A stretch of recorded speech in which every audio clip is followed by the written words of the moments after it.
Ilang celebrities na anak o asawa ng senador ang bumubuo sa bagong set of officers ng Senate Spouses Foundation.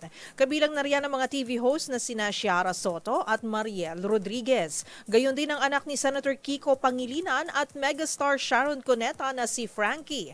At ang First Lady ng Senado na si Heart Evangelista na re-elected bilang presidente ng SSFI. Narito ang report. Re-elected bilang presidente ng Senate Spouses Foundation ang actress fashion icon na si Heart Evangelista. Sa idinaos na oath-taking ceremony, sinabi ni Heart na sa pamamagitan ng collective effort, mas mapapaigi pa nila ang pag-abot ng tulong sa mga higit na nangangailangan. Noong unang nanungkulan bilang Pangulo ng SSFI, ilan sa kanilang tinutukan ay ang mga programa para sa kababaihan at kabataan.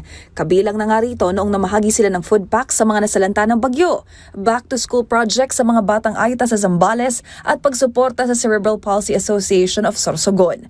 Sa pangunguna naman ng kanyang mister na si Senate President Cheese Escudero, nanumpa ang aktres, gayon din ang iba pang bagong officers, gaya ng anak ni na Senador Kiko Pangilinan at megastar Sharon Cuneta na si Frankie Pangilinan na itinalagang Youth Committee Chairperson, habang magkatuwang naman bilang PROs ng Senate Spouses Foundation ang asawa ni Senator Robin Padilla na si Mariel Rodriguez Padilla at anak ni Senator Tito Soto na si Ciara Soto.